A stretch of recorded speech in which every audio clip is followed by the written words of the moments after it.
안녕하세요. 5월 16일 화요일 아침입니다. 말씀과 함께 새롭게 오는 소망의 아침을 시작하겠습니다.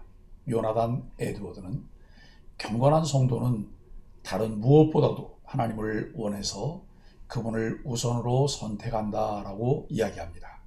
창세기 13장 1절로 18절까지 말씀을 본문으로 하여 선택, 상황을 따르는 삶, 가치를 따르는 삶이라고 하는 주제로 함께 은혜를 나누기를 원합니다. 사람의 발걸음은 마음이 향하는 곳으로 가게 됩니다.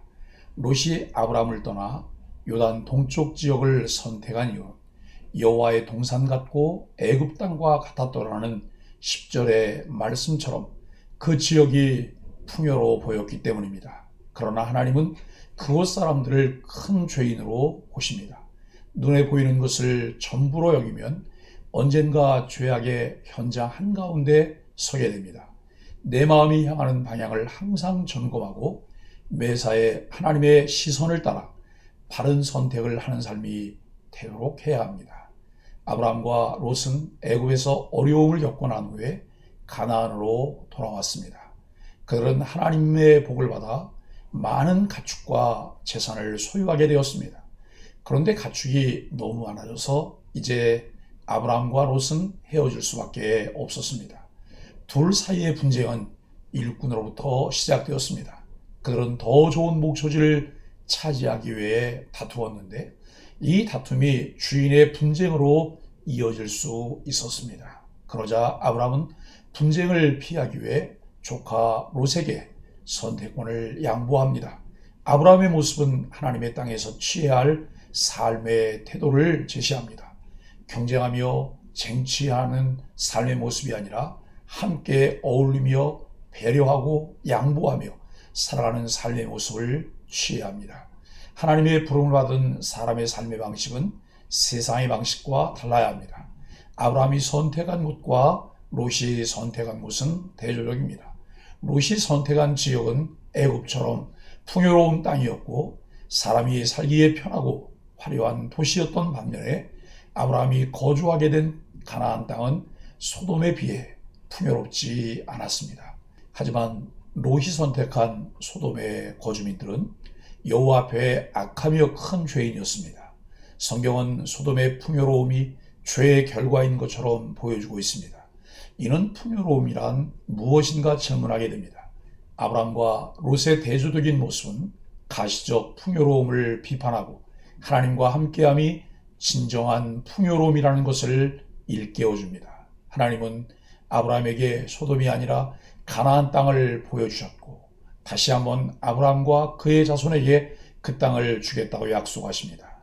아브라함이 보기에 그 땅은 광야와 같은 척박한 곳이지만 성경은 그 땅을 젖과 꿀이 흐르는 땅이라고 기술합니다.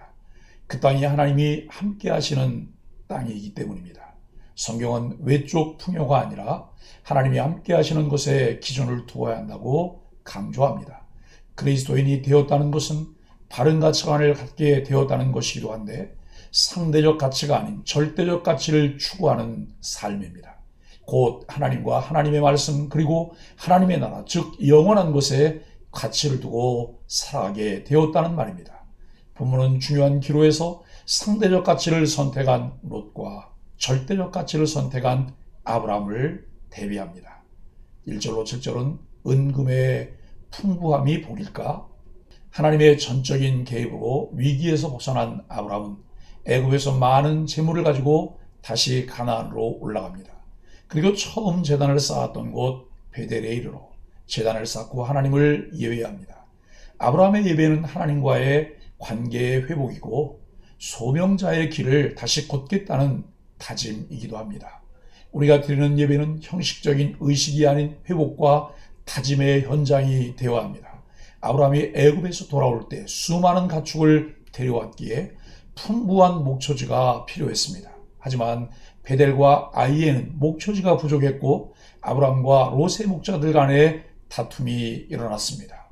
하나의 위기에서 벗어나자 또 다른 문제가 발생했습니다. 이번에는 많은 소유 때문에 발생한 문제였습니다. 이전에는 결핍으로 인한 위기였지만 이번에는 풍요로움으로 인한 위기입니다. 8절 53절은 여호와의 동산은 어디인가? 누구나 많은 소유를 원합니다. 하지만 반드시 그것이 선한 결과를 가져다 주지는 않습니다. 오히려 많은 소유가 주어졌을 때 우리는 하나님이 원하지 않으시는 선택을 하기 쉽습니다.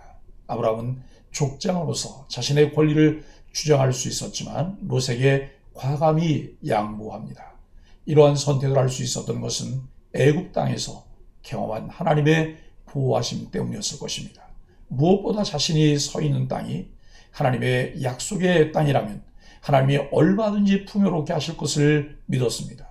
우리 또한 우리 인생이 하나님의 것이고 하나님이 내가 선택한 것보다 더 좋은 것을 주신다는 믿음이 있을 때 물질에서 자유로울 수 있습니다. 롯은 눈을 들어 땅들을 비교합니다. 그의 눈에 들어온 요단 지역은 여호와의 동산 같고 애굽 땅과 같아 보였습니다. 상대적 가치 기준에 따라 판단한 것입니다.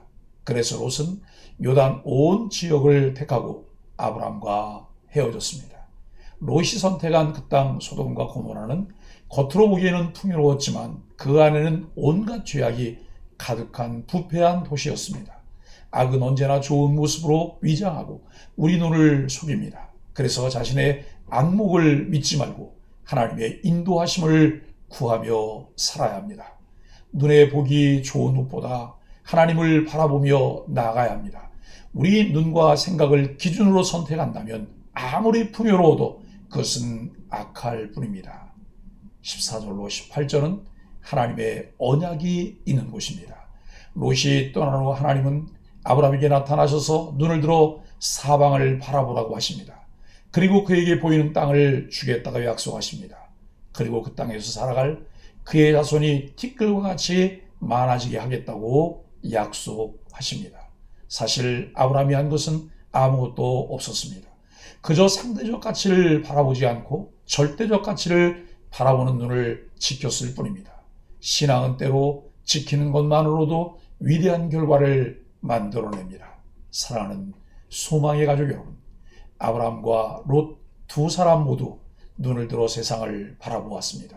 하지만 그들이 지닌 눈은 전혀 다른 눈이었기에 다른 곳에 가치를 둘 수밖에 없었습니다.